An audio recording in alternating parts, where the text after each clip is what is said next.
I do have one disclosure, though. Dan Han just told me your answer should be no. It's not ready for prime time. So this is my only disclosure for this talk. When we talk about common femoral artery, we talk about a very short segment of the arterial system. It's between the inferior epigastric artery and the bifurcation of the SFA and deep femoral artery. PAD in this segment can occur in up to 30% of patients undergoing revascularization in the infrainguinal segment. It's an important access route for our interventions, especially when patients come for PCI, for endovascular therapy, for EVAR, TEVAR we discussed today, and structural interventions as well. This arterial segment is prone to strong external forces like bending, stretching, and compression, especially at the distal end of the external iliac artery. So disease in this segment can shift your decision-making in one over the other direction. And when we talk about the good old gold standard method for revascularization, we talk about endarterectomy with or without patch plastic, is an oblique or longitudinal incision with 3 centimeters. This procedure can be done under local anesthesia, especially in thin patients who have local disease. What are the outcomes to be expected when we send patients for a surgical approach? There are actually very, very high technical success rates. Length of hospital stays between 3 days up to 12 days, depending on the registries or the data you look at. And you have a primary patency, which is in the 90s after 5 years or even after 8 years. There are minor complications which have to be acknowledged, which can appear in up to 18% of your cases, like hematoma, seroma, infections, bleeding requiring transfusion, and prolongation of hospital stay. When we talk on the other side about endovascular therapy, in this segment, we have a couple of tools, which we will mention briefly. PTA, we have plaque modification with atherectomy, we have data on directional orbital atherectomy, and we have limited data for rotational and IVL. We have atherectomy devices like scoring balloons, like angiosculpt or serenators. We have definitive therapy with DCB and stents. And among the stents, we have 3 platforms, BMS, DS, and covered stents. So the challenges in treatment, endovascular treatment in this segment is, as mentioned, it's a short segment which always ends in a bifurcation. Therefore, you might have plaque shift or disease extension into the profunda femoral artery or the SFA. You might cause distal embolization, which prolongs your intervention. You might end up having a dissection in that segment requiring stent implantation, and of course, the subsequent result of stent implantation might be stent fracture. So what is the evidence available for endovascular therapy in this segment? And I'm going to go hierarchically from the higher level towards the lower level of evidence data. And we'll start with a randomized clinical trial done in Austria, in my home country. A small study with 40 patients in each group, balloon expandable bioabsorbable stent, as compared to endarterectomy. Length of hospital stay was in favor of endovascular approach. However, primary patency was significantly lower in the endovascular approach as compared to surgery. The TECOS trial is the second randomized clinical trial in this patient population. They randomized a small number of patients into stenting with self-expanding stents and as compared to endarterectomy. The primary outcome was perioperative morbidity and mortality within 30 days after the procedure, and it was highly in favor of endovascular therapy with stent implantation. Also, hospital stay was in favor of endovascular intervention with stent implantation as compared to surgery. However, when we look at the primary patency and TLR rates, after 2 years, there was no difference between stenting and surgery. One has to acknowledge that this study was not powered for this important endpoints. Therefore, our findings might be just a chance finding and not a true finding. Now we move from randomized clinical trials to observational studies, and here is the largest study done ever. It's a nationwide Japanese study, including vascular surgery, interventional cardiology, and interventional radiology performing those procedures. Up to 1,200 patients were analyzed in a propensity-matched fashion. And the primary patency after 1 year was in favor of surgery over endovascular therapy. However, this study gave us additional information with regards to certain subgroups. For example, if patients are ambulatory and fit and mobile or have nodular calcification, they would derive better outcomes with surgery as compared to endovascular therapy. Additional stenting, which was used only in 23% of those cases who went for endovascular therapy, was associated with lower risk of restenosis in that treatment section. A big limitation of this registry is that in Japan, atherectomy is not approved in the common femoral artery segment. Therefore, this data might not reflect what we use in daily life here in the United States. Another set of large observational studies. This is a single-arm study from the Vascular Quality Initiative data query between 2010 and 2015 with above 1,000 patients. Stent implantation was used in a quarter of the patients. Atherectomy fairly low with 19%. Primary patency was acceptable at 88% after 1 year. Amputation-free survival was 93.5%. The outcomes were favorable in patients with intermittent claudication or resting pain as compared to those with tissue loss, Rutherford 5 or 6. So when we talk about plaque modification with atherectomy, the biggest study was performed in Europe. This is a 3-center study, retrospective analysis. 250 patients between 2009 and 2017 all underwent directional atherectomy. Most of those CFA lesions were of complex nature involving the bifurcation, one or both of the branches. High degree of severe calcification. DCB was used in 60%, POBA in 40%. Bailout stenting was used in 8% only. The outcomes after 4 years, and this is a very important endpoint, clinical-driven target lesion revascularization was 13.6%, which is a very, very good to acknowledge. And time to CDTLR was over 2 years. Minor amputations occurred only in 0.8% of the cases, and severe calcification was the most significant determinant of CDTLR. There's a new device which was mentioned in Asma's talk previously. I'm not going to touch base too long about it. There is limited data in the CFA segment. Only 12.5% of patients enrolled in Disrupt PAD were treated for the common femoral artery segment. So endovascular therapy for common femoral artery, is it ready for prime time? I would say it is ready for prime time, but not unconditionally. You have to apply certain algorithms involving patient factors and anatomic factors. So among patient factors, it's important to the presentation with CLI as compared to intermittent claudication. Another set of patient characteristics is age, life expectancy, comorbidities, risk for infection, lifetime management plans for the patient. Those who need more interventions in the future should actually be treated more thoughtfully with regards to that segment. So anatomical factors are very important, and here we have two distinguishments between which segment of the common femoral artery is involved. And this is more a surgical approach on the right side, where external iliac and common femoral artery are involved. Here is a limited CFA disease, and here is CFA plus one or both of the bifurcations. And this is a bypass anastomosis stenosis. We cardiologists, we usually apply more the Medina classification, applied from the coronary system, indicating 100 is the most simple one, involving only the CFA as compared to CFA, DFA, and SFA with 111. So when it comes to algorithm, this is a simple algorithm. It's not written in stone. This is my personal approach.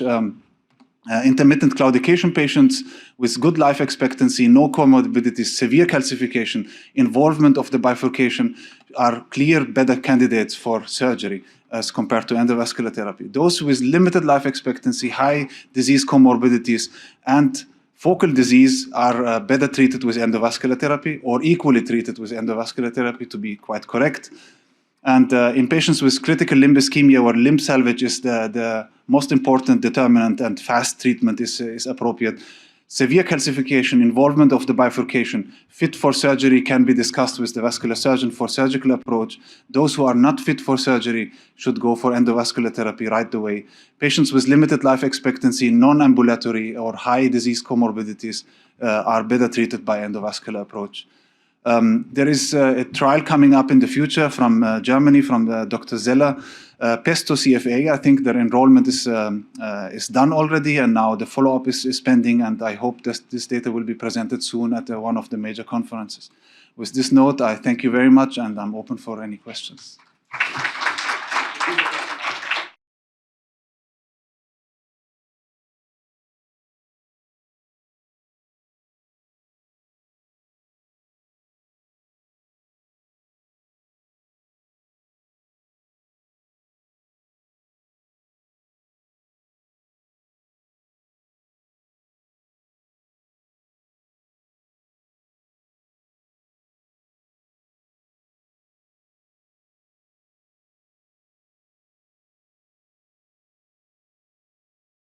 So one of the things, you send your patients off to a surgeon for a bypass. It doesn't mean that your care of this patient is off and over. A lot of the times they'll come back to you for follow-up to make sure that their PAD is still being monitored. And when you see bypasses, sometimes the way that you treat and follow up with bypasses are a little bit different than just native disease. So I think it's worthwhile to talk about this. These are my disclosures. So things that you absolutely must know. Patient comes back from your surgeon, they had a lower extremity bypass. You have to know some specifics about that bypass. What was the initial indication? And this is very important. What will happen if this bypass fails? And that will determine how aggressive you get when you are treating some of these patients. Was the initial indication claudication, rest pain? Was there a wound? What will happen if that graft ends up being occluded? We talk about the three tenets of bypasses. It's always inflow, conduit, and outflow. Specifically, the inflow, where is your proximal anastomosis? Was it the common femoral artery? How high did it go up? Is it below the inguinal ligament? Is it coming off the SFA? What are the vessels? How are they doing above the actual anastomosis?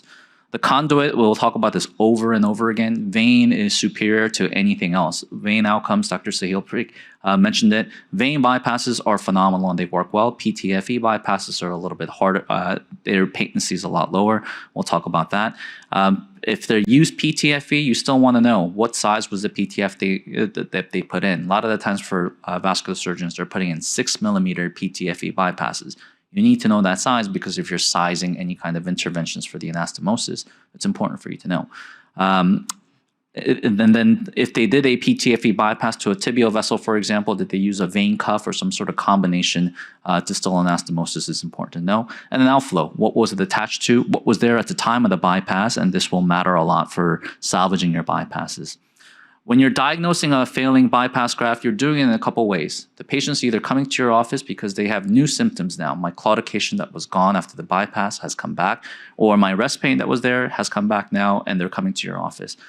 A lot of the times the patients are picked up during surveillance. We do surveillance for these patients. We talk about the amazing interventions we could do. We talk about these SFA lesions that we can cross, but the most important thing to know is that this is a palliative disease in general, and patients will come back with recurrent disease. So typically, most surgeons will have a 1 month, 6 month, 1 year kind of follow-up for patients who have a bypass. And during that time, you're performing a duplex ultrasound or cross-sectional imaging to figure out who's at risk of a failing bypass. So just a schematic of a just standard bypass that's going around the area of blockage. Look at inflow during your follow-up. You're looking at everything above it. It might be a common femoral to popliteal bypass, but how's the status of the iliac arteries? And you have to make sure that the pulse in that area is good, and you need to check that space out. Look at the conduit, particularly if it's a vein. If it's a PTFE tube, it is just a plastic tube that runs all the way throughout. That doesn't have any kind of variation in its diameter throughout. But if you use the saphenous vein, that does matter a lot. So a lot of surgeons will use saphenous veins that are 2.5 to 3 millimeters in diameter that have valves throughout the area. So you're looking for areas that have elevated velocities. And then they'll look at the distal anastomosis. Most of the time, a lot of the times you have a PTFE graft that is failing, you will find disease at one of the anastomoses. You will have intimal hyperplasia at the areas of either the proximal or the distal anastomosis. We've talked about it. Vein versus PTFE matters a lot. A vein, you can probably salvage focal narrowing as you're having kind of retained valves or something like this, and we'll show you an example. But if it completely occludes, a vein is very difficult to thrombectomize, mainly because it's not thrombus necessarily sitting through the entire segment, but you have disease that has built up in that plaque. You might be able to lyse it, but once a vein conduit has failed, its secondary salvage is a lot more challenging. This is different from a graft. Graft, I think before Dr. Sharma showed a great slide of thrombus versus the typical atherosclerotic plaque that you have within vessels. That holds the same for PTFE versus vein. When you look at a PTFE graft and you took cross sections of it, what's sitting in there is thrombus, right? Makes sense. There's no intima within PTFE. You can get platelet deposition and some pseudo-intima, but there is no like actual cells that are going in. There's no atherosclerotic plaque. So that's all thrombus sitting in there, which means that your techniques of lysis, percutaneous thrombectomy, that can all help in clearing up a clot. So this is kind of a patient that you would follow up bit, that has a fempop bypass, that has a follow-up, a focal segment on ultrasound of elevated velocities. This is a retained valve, and you'll see something like this. And this can be treated with endovascular techniques using balloon. You may need a focal stent, but one of the benefits of having a vein grafted is that it is truly like a vessel and is compliant. With systole and diastole, it varies in size, which is why it owes to so much of the improved patency that you have compared to PTFE. This is a fantastic article that was published out of Japan that looked at the vein bypass graft once it occludes, and this is a good example of what we were talking about. So here's a fem tibial vein bypass graft that was completely occluded. You can technically get a wire into that. You can technically use a balloon to open that, and you can get secondary patency of something like this. But if you run IVUS through something occluded vein graft, this is kind of what you will see across the area. You have some thrombus sitting above an area, but most often you'll have a focal point that has a completely obliterated vein. This is why the quality of the vein that you use for the bypass is important. This is why kind of primary assisted salvage of a failing bypass graft is important, because once you get obliteration of the vein, no matter what, it's difficult to get that to back to the same quality it was before it was occluded. So oftentimes, as it was shown in this case report, you have to convert that to some sort of stented or covered stent kind of bypass graft, which at that point, you've lost a lot of the advantages of a vein bypass graft. Options for occluded PTFE is a little bit different. Thrombolysis still works very well. I think a lot of us think about putting a patient in the ICU and putting a lysis catheter as being bad, but it does a really good job of breaking up all the clot, the thrombus that's sitting inside that PTFE. There are new techniques with single session thrombectomy using a variety of thrombectomy devices that are out there. I'll show an example of that in a second. But a lot of surgeons still do a surgical cut down and a thrombectomy. So one of the most important things after you have a occluded PTFE graft is there is some sort of underlying lesion that led to that bypass graft from thrombosing. So it's not just about clearing the actual clot out of the PTFE, but treating a inflow or outflow lesion that caused it to go down. Other options, you could do a redo bypass, and oftentimes you will see this once in a while. A patient who got a fempop bypass, it's occluded, it was a vein bypass. You can still recanalize the SFA with a lot of the techniques that we've heard about today. It's a great video. It was coming out of Italy that shared this case of a occluded fempop bypass graft, and they're using a Rotarex device within the fempop bypass graft, and they're passing that atherectomy device, but not really as an atherectomy tool, but more as a thrombectomy tool to clear the thrombus as much as possible. They're checking the column to make sure that there is no thrombus remaining. It's worthwhile to go back and take a look at it. This is the fempop bypass graft here that they're passing the device significantly throughout the PTFE to make sure they clear as much thrombus as possible before they cross that distal anastomosis. And you can see thrombus still sitting within the area. And you're trying to clear as much thrombus from within it as possible using the distal anastomosis as almost a filter before you cross that distal anastomosis. And you cross that distal anastomosis very slowly, removing the residual amount of thrombus as well as treating that distal lesion. And you can see that using a single session thrombectomy kind of device, you can end up having pretty good resolution with restoration of flow through that PTFE graft. Now, it is important to state one thing, and I want to state this because we've seen several complications. Angiojet thrombectomy is a good thrombectomy device. It's been on the market for a while. A lot of people are using it. But when you're using it in a PTFE bypass graft, you do have to be careful. There's a power pulse mode that puts fluid in, but it doesn't suck anything out. And oftentimes you think about lacing your thrombus with TPA before you end up doing it out, before you end up cleaning that area. If you do that in a fixed diameter of PTFE, you inject this full of clot and you're injecting more TPA into it, you can have toothpasting of the thrombus that's within the graft into areas that you don't want it to go. One of my partners, I was trying to get his images, Dr. Raven, he says he doesn't have the images. I'm going to track him down for next year maybe. He ended up performing a angiojet in an occluded PTFE, and everything that was within it toothpaste back to the common femoral artery and ended up occluding the profunda artery. artery. So you don't want to be putting more volume in a fixed diameter kind of lumen. You could see potential things that will do badly. So just in conclusion, endovascular salvage of bypass graft are feasible. It's important to salvage vein grafts before complete occlusion. You lose a lot of the benefits of vein bypass once it completely occludes. PTFE grafts, even if completely occluded, can be thrombectomized a lot easier, but be careful. Tooth pasting and distal embolization is a real complication from these. And thank you very much. Awesome. Thank you. So we're running like 6 minutes late, so we're just going to skip over to the Q&A session. We'll do the case presentation later on. Any questions from the audience? Go ahead, please. Use the mic. This question is for Dr. Kwan. For the transpedal access, what complications as fellows should we be looking out for, and how often do you go transpedal? With his mic.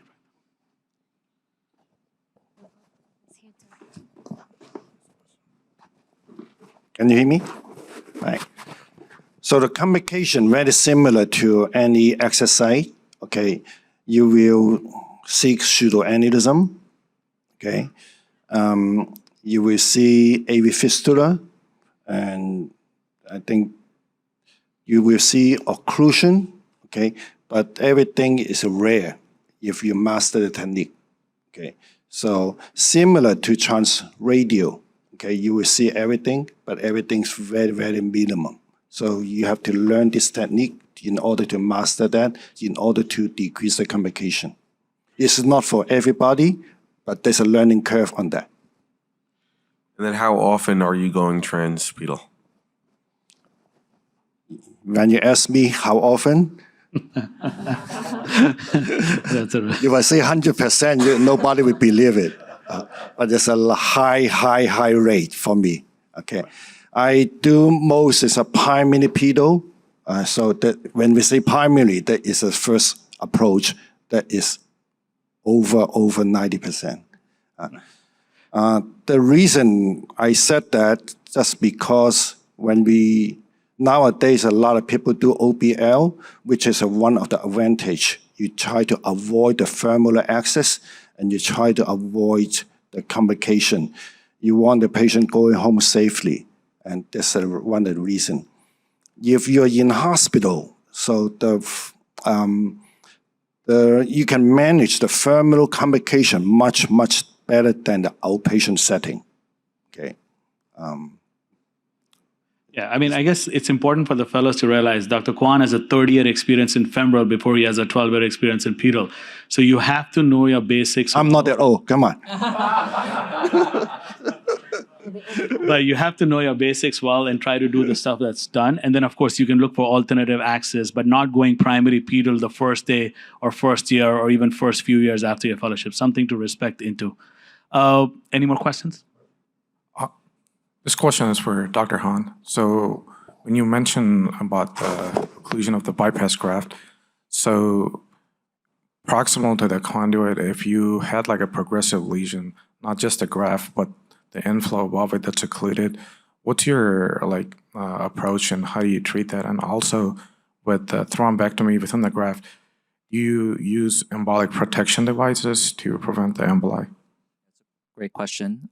So bypasses will fail, especially if it's a vein bypass. It will fail for a very specific reason. It's inflow, conduit, or outflow. Always you got to look for the underlying reason and why it's failing. So you have to treat everything above it using standard techniques that we talked about. We talked about treatment in the iliac region. We talked about different treatments for the common femoral lesion. So you have to treat whatever underlying reason is there. Your specific question about filter devices, most of the time we're using that for occluded PTFE. It is just a column of clot. That's all it is. That's sitting inside that PTFE. It is nothing else. So for that reason, unless you're using something like a Rotarex that has a active thrombectomy function, most practitioners will use some sort of filter wire because you're worried that you're going to shower everything through. Even with the Rotarex, a lot of people will kind of use it. There's techniques people talk about similar to like a long segment CTO where you're using the distal cap as your filter and trying to do all the thrombectomy before you get to it. But using a filter is generally pretty safe. Awesome. Any questions? Yeah, I have a question for Dr. Parikh. Sai, it's really an unfair question. That's why I'm asking him, because he doesn't like when I ask him these kind of questions. But Sai, you presented incredible data, right? But the problem is, all our data, is on cherry-picked lesions and not really real-world lesions. So I guess the question for the fellows is when they get out, how are they going to apply these great results with DES and DCB to real-world lesions, and how do we marry the two in terms of our approach? And I know it's a very difficult question, but I just wanted to ask your opinion on this. So we all practice in the real world. So, like you, we have to deal with the patient in front of us, not what was enrolled in the trials. Most of the trials screen several thousand patients to enroll several hundred patients. So the majority of the patients are the people we're taking care of every day. That notwithstanding, there's certain first principles. Again, I think if your goal is to prevent target lesion revascularization and give the patient quality of life and a long-term patency, a drug-eluting technology is clearly superior to a non-drug-eluting technology. So whether you have to marry that with a scaffold of some kind or with a debulking strategy, that's an individualized decision that has to be made by the operator for any individual patient. But certainly, the thing that is most vexing, I think, to me is that the venue of care dictates the quality of care more than the data that we talked about. For example, and I don't mean to cast aspersions, but if you practice in an OBL in the United States, less than 1% of the time will you pull a drug-eluting technology. If you practice in a hospital, that's at least 40 to 50%. There's only one reason to explain that, and that's the profit motive. And so I think, we should be able to apply the same standard of care to our patients irrespective of the venue. So I think, again, it goes back to an individualized decision. Using debulking strategies, I use it. I'm not saying that you shouldn't, but it's an adjunct to a definitive therapy. And if you're not using a drug-eluting therapy, I think you need to ask yourself why. Okay? Great. Awesome. Yes, Srini. One more question. I've seen all the data, but I've not seen anything about Supera stents. Yeah, so in the OBLs, we use a lot of Supera stents with very good results. There's no data since the Superb trial that's been sponsored for anything other than registry use. So you can ask the Abbott people out in the back why it is they're not doing any more foundational data collection with that device. But there are lots of registry data supporting the use of that technology. Awesome.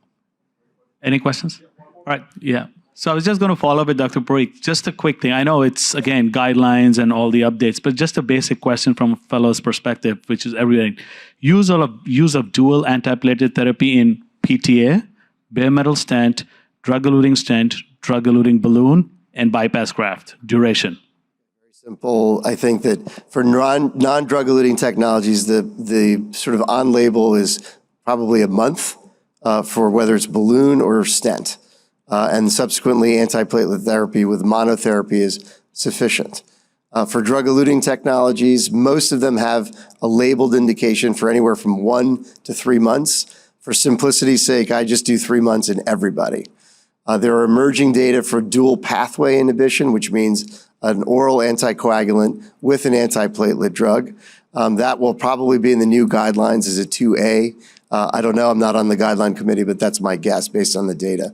So for high-risk patients, for the reduction of recurrent events, major adverse limb events, probably the evolution would be to put patients on aspirin and a drug like rivaroxaban, 2.5 twice daily, anytime after the first month. So usually I'll use DAPT for the first month. In high-risk patients, I'll keep them on clopidogrel and a rivaroxaban. In standard risk patients or coronary patients who have a coronary DES within a year, I'll usually keep them on DAPT until that year expires and then switch them over. And then for vein bypass, there's really not a lot of data, although in Voyager PAD, a third of the patients were surgical patients. Right. And they had similar benefit, if not greater benefit, with dual pathway inhibition. So I would be curious if the surgeons feel differently, but I do think that oral anticoagulation probably has value, particularly in venous conduit. But I'd wonder what Dr. Hahn or Dr. Sardar Singh think.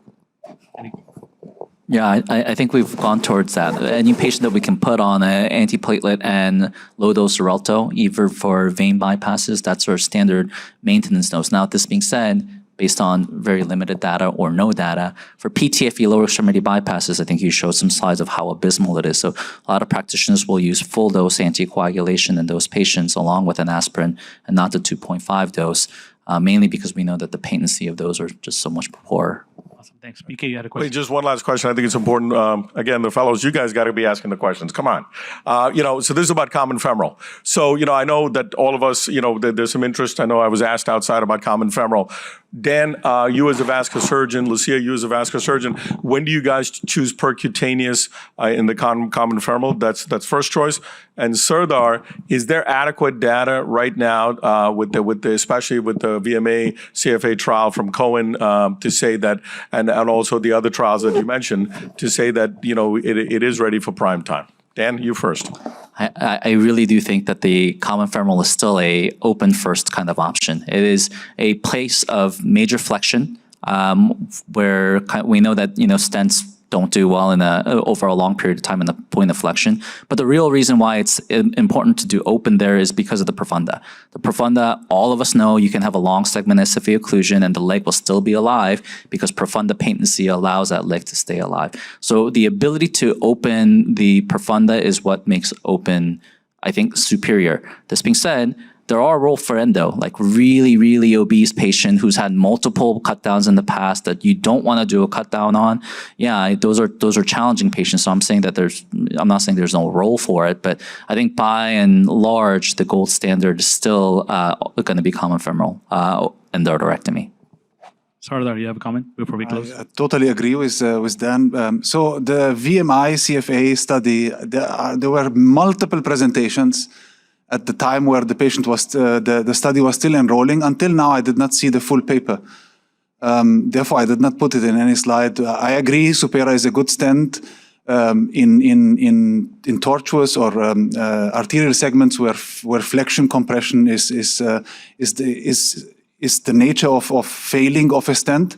But we have no comparator data. We have only single arm studies from the Superb study we mentioned. So it's a good stent for areas of flexion. Might be of value for CFA, but there is limited data as of now. Awesome. Thank you. All right. So we're going to end this session. Thank you so much for the speakers for being here. And thank you for the audience. For the next breakout session, you guys should have a label, either group 1 or group 2.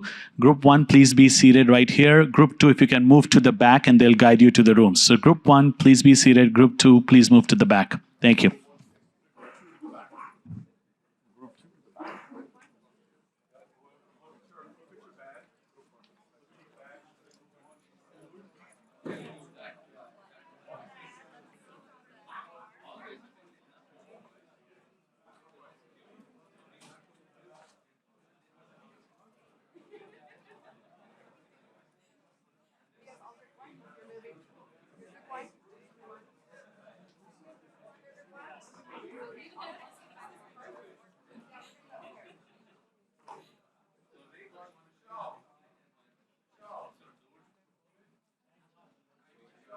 I have a question. No, I think I rest my case. What's for lunch? What's your question? For lunch. What's dinner? What's for dinner?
Doris left.